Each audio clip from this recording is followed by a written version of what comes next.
Magandang araw! April Marcas po, ang inyong pretty ate sa Edtech Unit. Alam ba ninyo na may webinar o online training session ng Edtech Unit tuwing Sabado? Ang araw na ito ay nakalaan para sa ating mga mahal na kaguruan upang turuan sila ng mga bagong kaalaman at kakayahan sa paggamit ng makabagong software at applications para sa pinaka-epektibong paraan at lubos mapaghusay ang kanilang paraan ng pagtuturo. This is also a refresher session for our beloved teachers to enhance their skills in technology. Every Saturday, we will conduct webinar sessions for teachers about the use, advantages, and relevance of different blended learning software applications.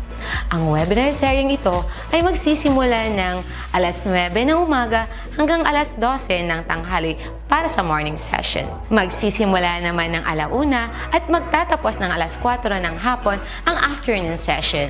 You can watch us in our DepEd Educational Unit Facebook page, Educational Technology Unit YouTube channel, DepEd Tayo, and DepEd Philippines.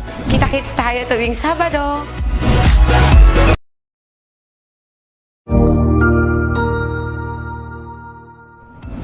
Magandang araw! Sir Wilbur po, at your service. Narito ang ETUlay upang gabayan ka sa inyong pag-aaral upang lubos na maunawaan ang iba't ibang paksa o subject. Ang ETUlay ay isang free online tutorial class na pinangungunahan ng DepEd Educational Technology Unit sa pamumuno ni Undersecretary Elaine Del B. Pascua. Ang programang ito ay hindi lamang para sa mga bata, kundi ito rin ay magsisilbing gabay sa mga magulang at mga guro kung paano nila ituturo o gagabayan sa bawat asignatura ang kanilang mga anak o mga estudyante. Sa kasalukuyan, ang self-learning module mula sa rehiyon ng Calabarzon at kilala sa tawag na pivot ang ginagamit sa ating ETUlay online class. Kaya ano pang hinihintay ninyo? Ihanda na ang inyong mga ballpen o lapis, papel o kwaderno at samahan kaming itulay ang pagkatuto para sa bawat batang Pilipino. Sama-sama tayong magtutulungan para malampasan ang mga hamon sa panahong ito. Halina't matuto kasama ang inyong online tutor sa oras na ito.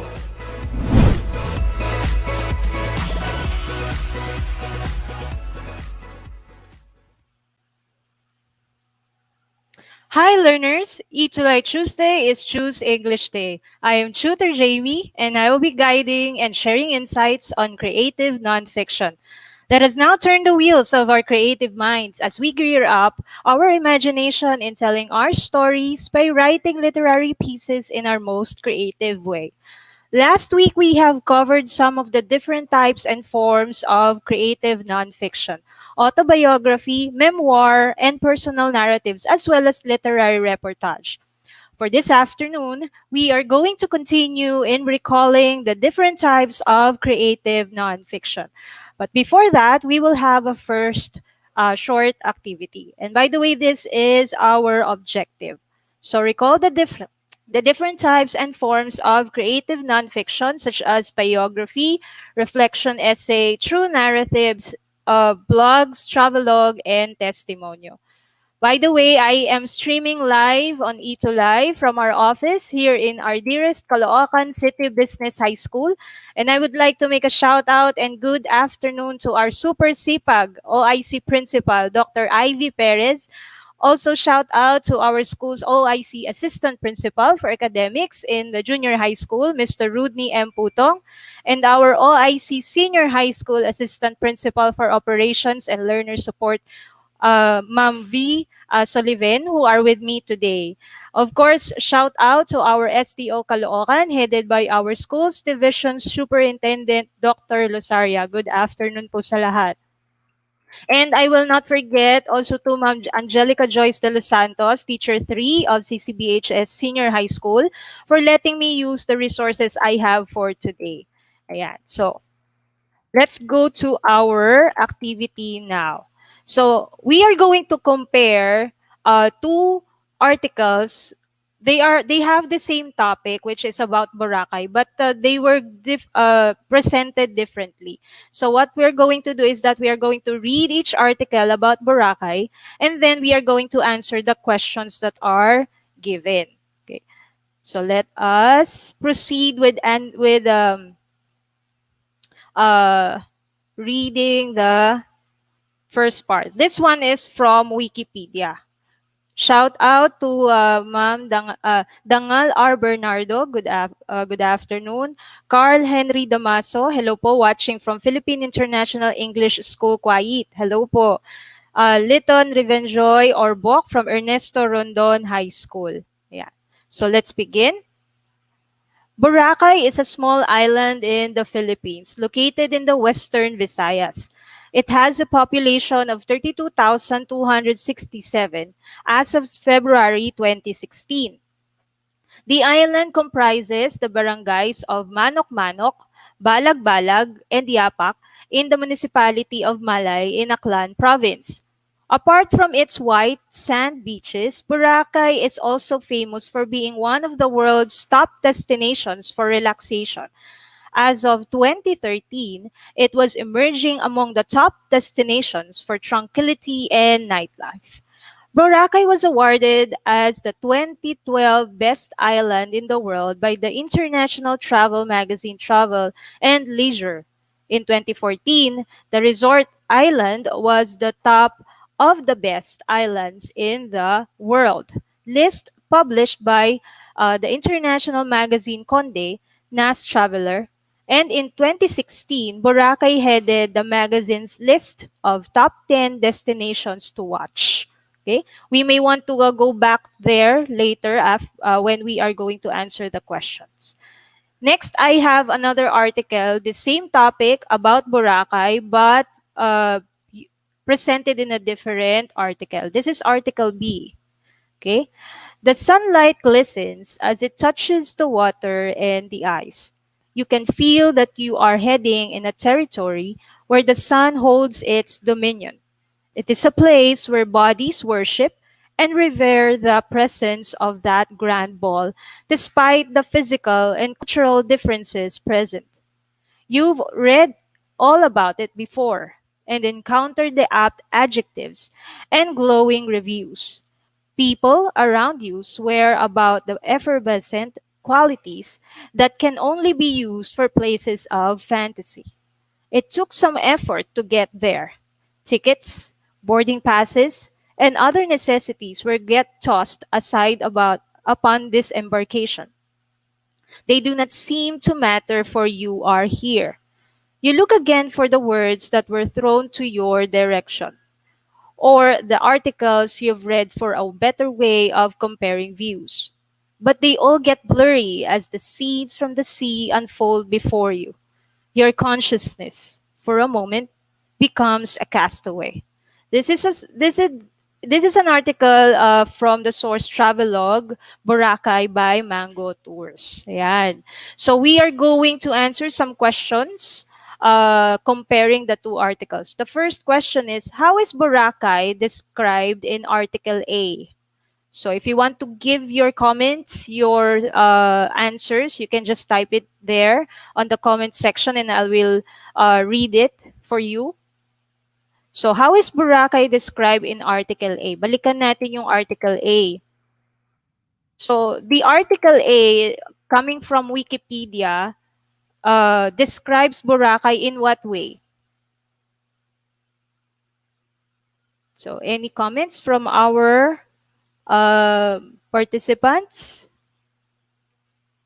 Okay, so while we are waiting for comments from our participants, from our learners and viewers, okay.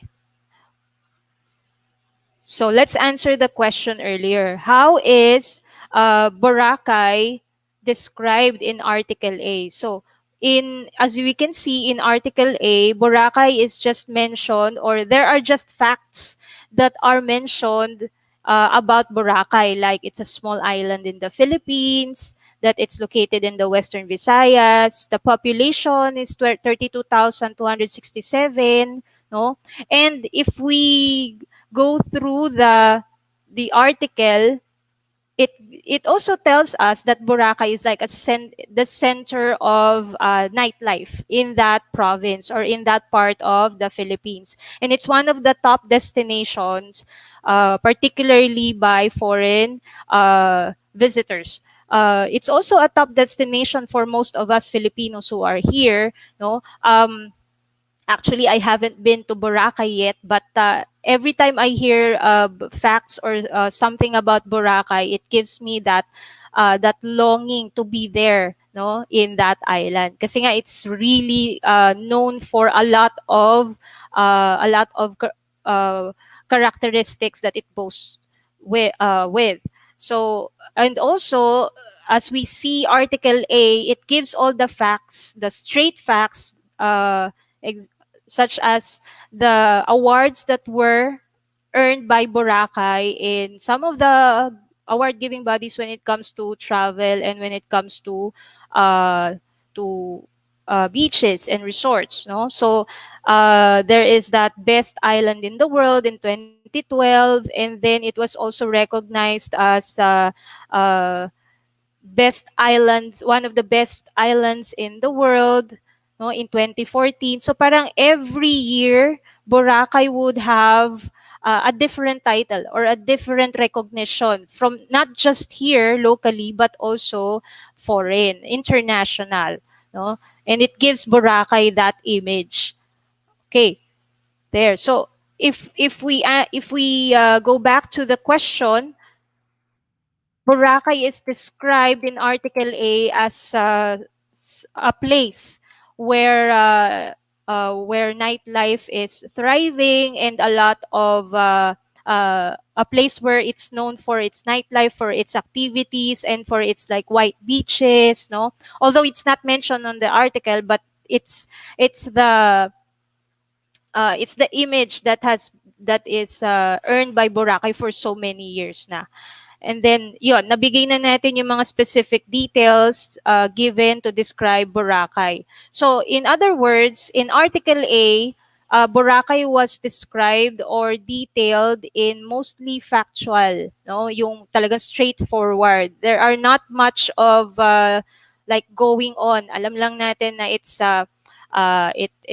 has a lot of awards earned, no, mga recognition, and yun lang, Boracay as a place, no, a place where we can go to enjoy nightlife and other for leisure. Ayan. Okay. Now let's go to the next question. This time, how is Boracay described naman in Article B? Shout out to Eve C. Tercera, Looc National High School, Plaridel, in Misamis Occidental. Thanks for this session in crew. Ayan, good afternoon po.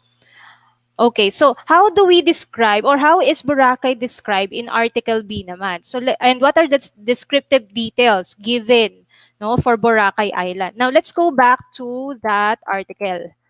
So, the sun glistens as it touches the water and the ice. Parang umpisa pa lang, ano, there is a different way of presenting Boracay as an island.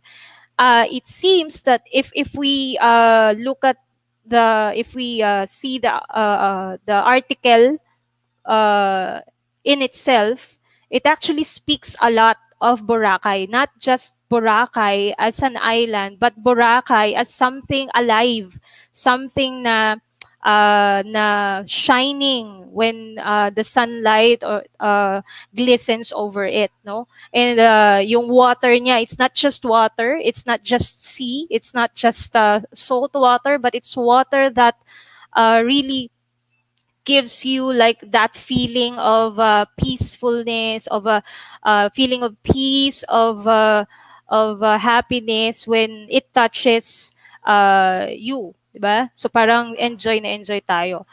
And then it is a place where the bodies worship and revere the presence of that grand ball despite the physical and cultural differences present.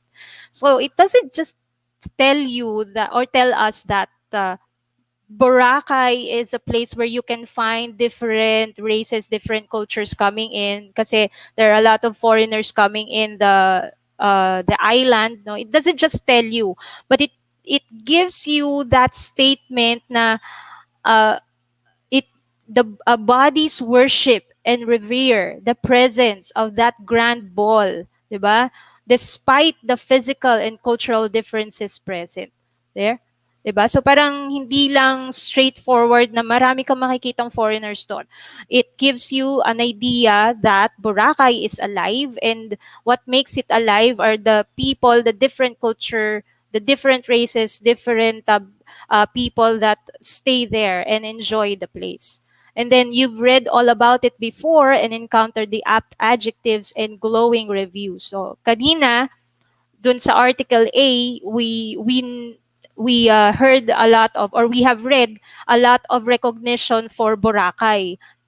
Binigay isa-isa, in fact, no, parang in-enumerate. But here in article B, they did it with style. The mention of the recognition of Boracay is not just isa-isa, but mentioned with style, like apt adjectives and glowing reviews. Glowing reviews would be the stories, no, behind the famous Boracay, the famous white sand.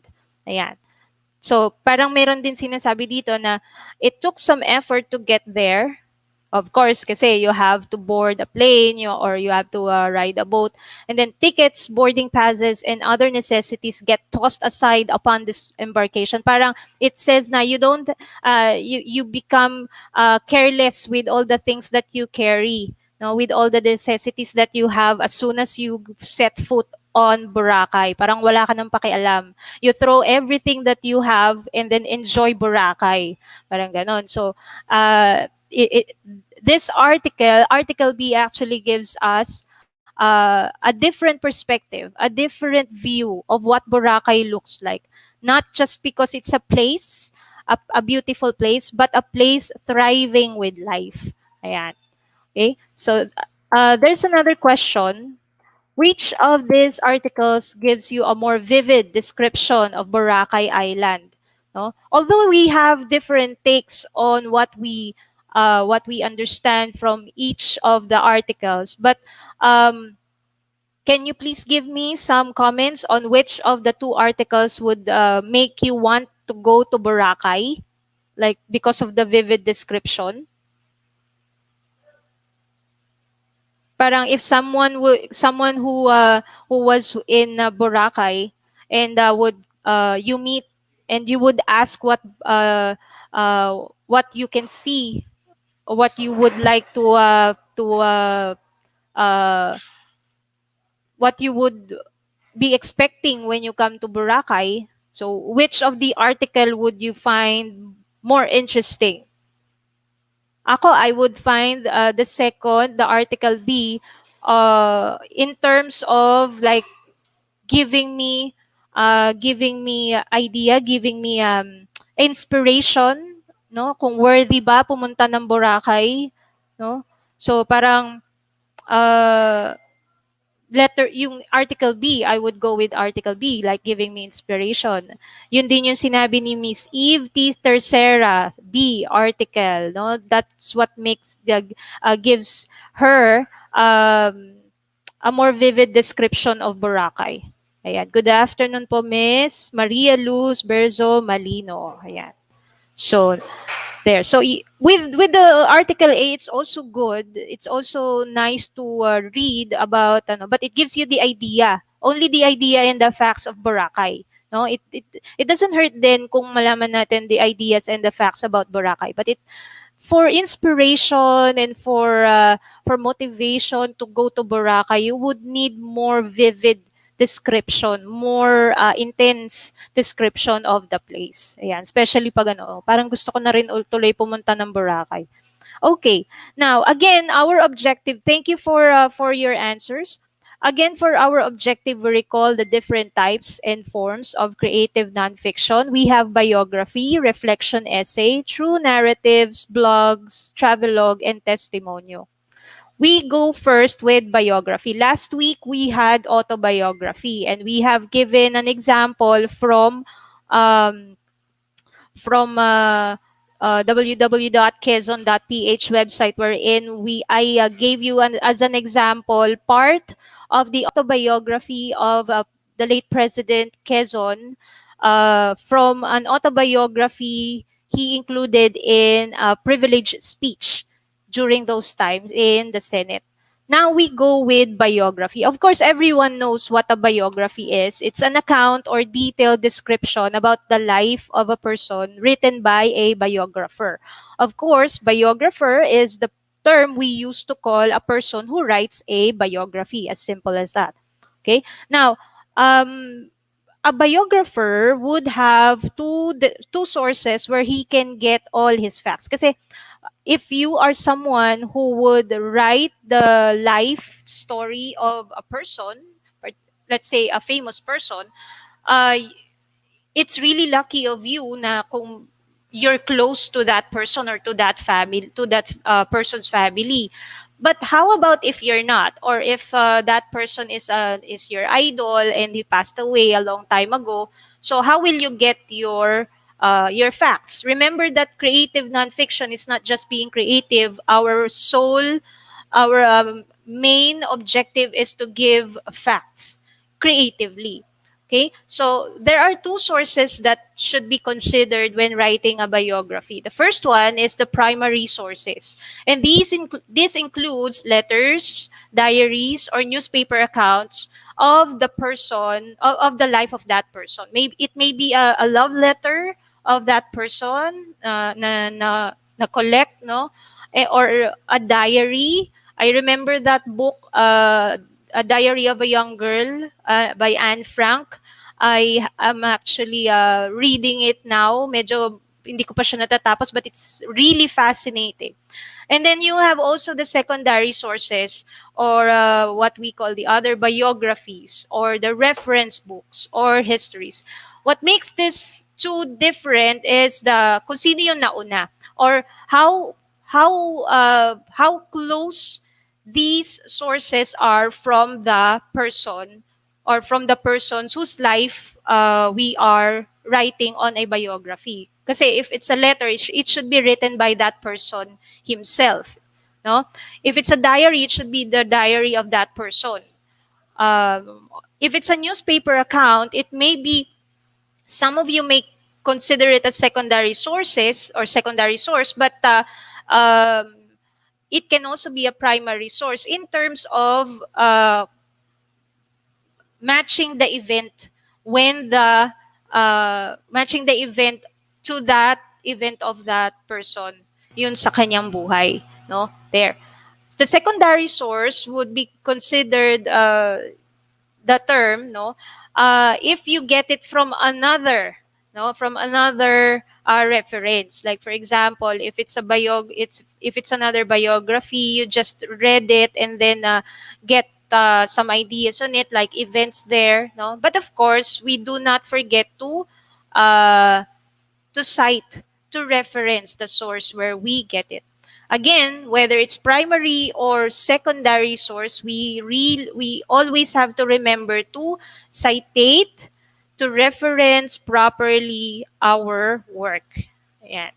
So I have here an example of a biography. This is an excerpt from the first Filipino, uh, written by Leon Maria Guerrero. The first Filipino is kumbaga, this is the obra maestra of Leon Guerrero, talking about the life of Jose Rizal. No, this has been, later on I'll give you some trivia about the first Filipino. So let me read this biography. This is just an excerpt, and I chose this part because it gives us facts and details and reasons why Rizal used the surname Rizal, when his family is actually using Mercado. No? So this is an explanation. So let me read it to you. Rizal's family on his father's side, the Mercados, thank you, sir. The Mercados had been originally merchants, as their surname, which in Spanish means market, suggested. But they had added a second surname under circumstances described by Rizal himself. I am the only Rizal because at home, my parents, my sisters, my brother, and my relatives have always preferred our old surname, Mercado. Our family name was indeed Mercado, but there were many Mercados in the Philippines who were not related to us. And it is said that the provincial governor, who was a friend of the family, added Rizal to our name. Whoever the provincial governor was, his choice was prophetic, for Rizal in Spanish means a field where wheat cut while still green sprouts again. Yan. So this is an excerpt, no, first Filipino written by Leon Maguirero, and this part of the biography of Jose Rizal explains why Rizal used Rizal as a surname. Samantalang yung family niya is known to be Mercado. The reason pala is that um, there are a lot of mercados in their place or in the Philippines that they do not that are not related to them. So Rizal may have wanted that to use that name to be like different, no?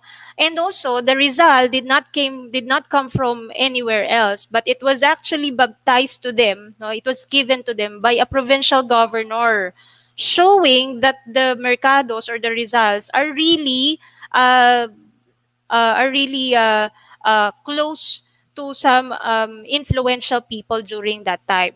So parang naging kaibigan ng family yung provincial governor, and there they got the name Rizal or the surname Rizal.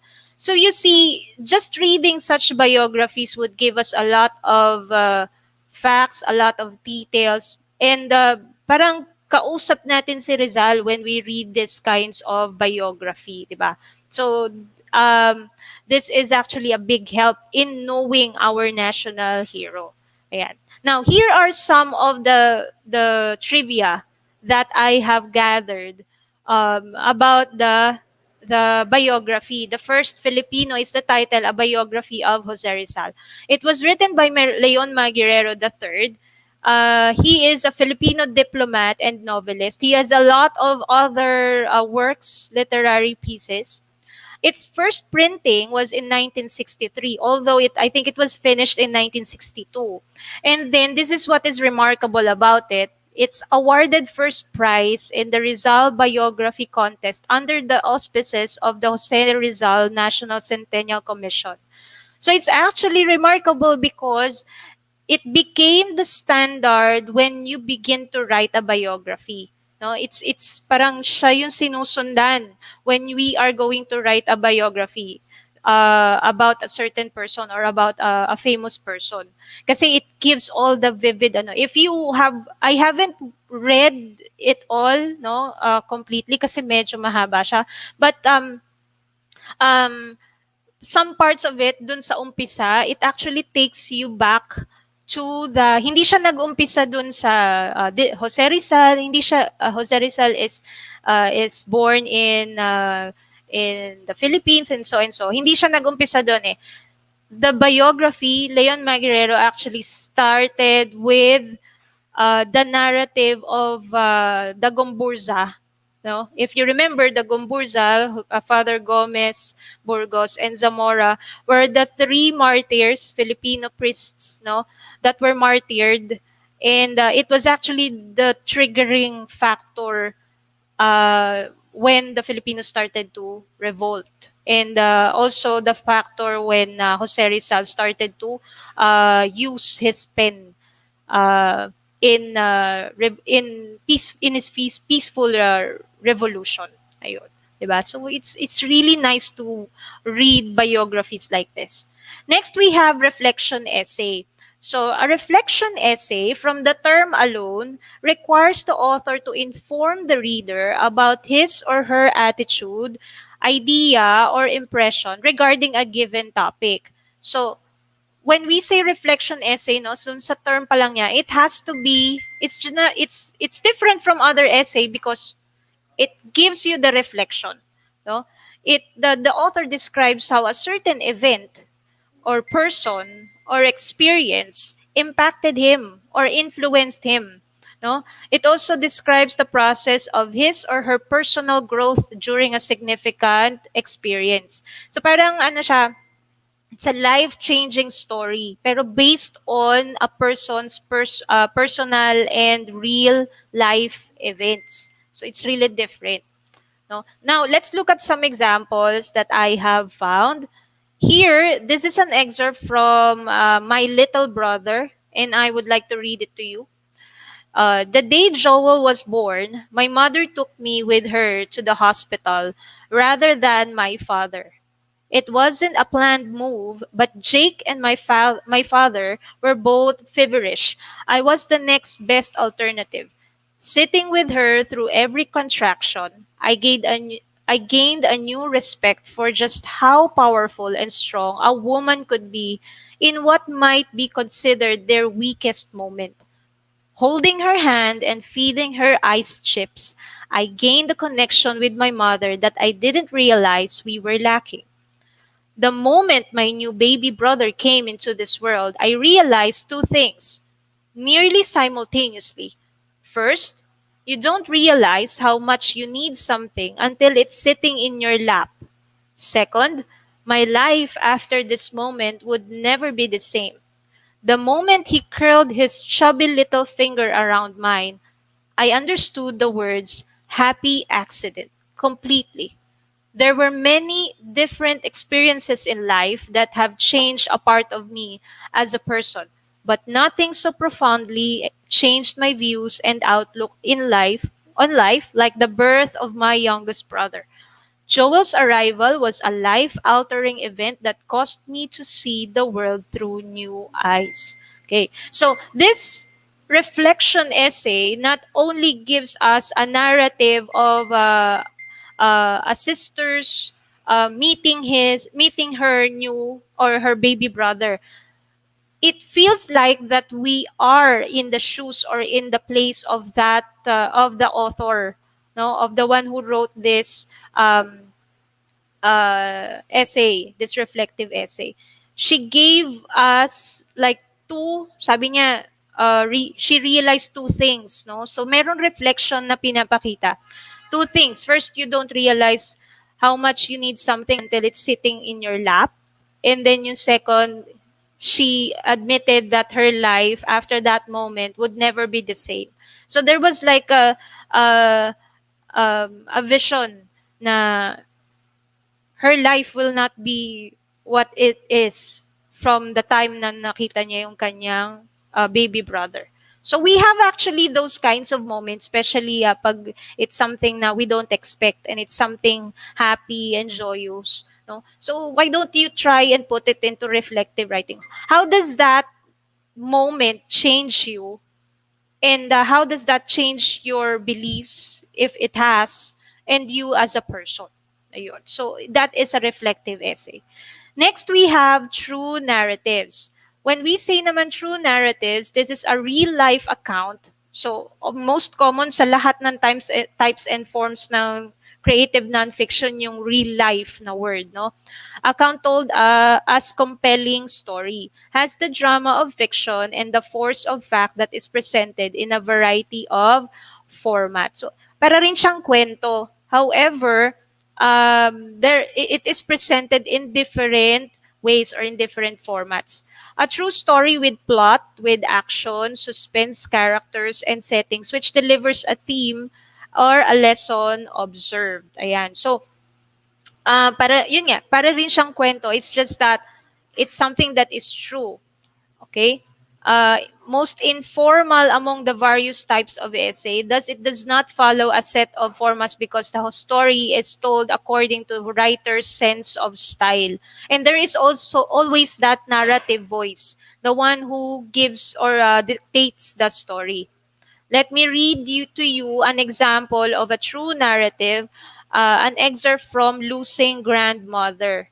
Okay? It wasn't long after grandmother's winter visit, that we learned she has Alzheimer's, a disease that affects the brain. People with Alzheimer gradually lose their memory. They also behave differently than they usually would. Grandmother used to pride herself in an elderly home and thriving vegetable garden. However, she gradually lost interest in these and other activities. Finally, in April, my mom had to move grandmother to Michigan so that she could be closer to us. She now lives in a nursing home here in Lansing. My mom goes to visit her a lot. I know I should visit her more, but it's heartbreaking. Grandmother no longer recognizes me or my mother anymore. So it's a bit of like a heartbreaking, no, with the true narrative. The true narrative may not be that really long. The writer can just choose one event. This writer chose an event in his or her life, talking about her or his grandmother who is suffering from Alzheimer. No? Yun. So it's really heartbreaking. Next is blogs, a shortened version for web blog. So these are the journals, the journal likes that we would see in written, no, in websites. Usually we have websites like this, and it's different from other journals because well, in websites kasi most of the time, even in newspaper companies, in their websites, they would display the latest news. It's the same with the blog, no.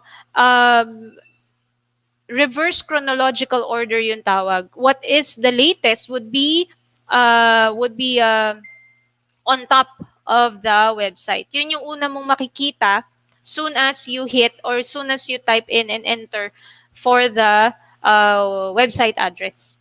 So yun agad yung makikita mo. One blog that I have been following years back is Strange Fruit by a DJ named uh, Chico Garcia of before ang tandem nila is Chico and Delamar with RX 93.1 Monster Radio. So I'm really fascinated with his writings in his blog. No, it's not really that not serious, no, because he's a DJ. He only puts in a lot of the things that he is interested in, no, with pictures and all, and it's on a website, and so you can see it anytime, anywhere, no. So here is an example of a blog. This is from Maine, Mendoza. Broadway Boys in concert with yours truly. Today, I decided to blog about the Broadway Boys concert experience instead of a Sunday currently. But in case you are wondering, I am currently just lying on my bed as I compose this entry, almost ready to hit the sheets. Before anything else, I would like to thank those people who expressed their love and support for me yesterday during hashtag Main Sings with Broadway Boys, BW Boys. This is not about the hashtag count. This is more than the numbers. I am expressing my gratitude to all those who showed appreciation to our performance. Yesterday, I was so happy when the show ended, as in, I am super glad that nothing bad happened. Knowing myself, I always feel like I'd fail in the things I do, that no matter how hard I try to convince myself that everything's going to be all right, I still cannot shrug off that bit of negativity in my system. Still, before the show started, I summoned my inner Rancho. Okay, so it's a narrative of what Maine Mendoza was feeling during the time that she had that performance with the Broadway Boys. No, we all know that the Broadway Boys is a group of it's a trio of young of boys na talagang super ganda ng kanilang boses, no? And they were in a variety show. Ayan. Next is Travelogue, a person's account of a journey to another country or place. This is an example of this is the one that we compared earlier with an article from Wikipedia, no? So it's an account of a journey to another country or place. It's not just an account or just telling you what the place looks like. It's also the experience that you have or that you had when you travel to that place, especially if it's your first time. It's really perfect for you to remember your experiences in that place, the culture, the people, the scenery, and that's something different when you write it or when you put it into a travelogue. Like this one, an excerpt from Travelogue in Siargao. If you're worried that you won't be able to enjoy Siargao since you are not a surfer, maybe this travelogue will convince you that there is more to this paradise than just surfing. Cove National Park Tour, I am so amazed with this tour. I wasn't expecting it to be that eventful, but oh my, Sohoton blew me away. Despite being very far from Siargao, and by far, I mean a 2-hour pump boat ride to Socorro. Surigao del Norte, so much wait when you finally arrive at the destination. The place was teeming with huge rock formations and were lush of greens everywhere. And kudos to the tourism office in Socorro. I have never seen a more organized tour than what they offer. Yeah, this is also like used by travel companies or travel firms in promoting their product or promoting their packages, their tour packages. No, so it's also helpful for you to have an idea of when to go or where to go in places, especially syempre dito in the Philippines. Okay? So last would be testimonial, but I will have this next week because I don't have much time anymore. Again, inspiration is everywhere. You carry a notebook by Victor Hugo, the author of Les Miserables. And with that, see you next week for another ETUlay session. Stay safe and God bless. Thank you.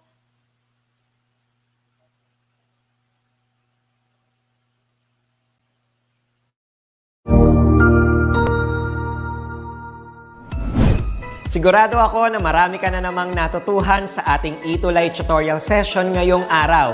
Tandaan, ito ay hindi lamang para sa ating mga mag-aaral, kundi pati rin sa ating mga minamahal na guro at mga magulang na kaagapay natin para maituloy ang pagkatuto sa kabila ng nararanasang pandemya.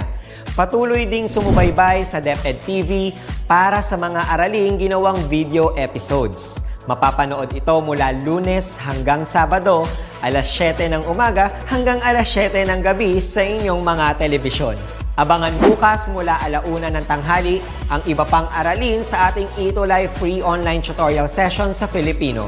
I-like and subscribe at manatiling nakasubaybay sa ating ETUlay tutorial session sa DepEd Edtech Unit FB page at Educational Technology Unit channel sa YouTube at sa DepEd Tayo at DepEd Philippines social media accounts.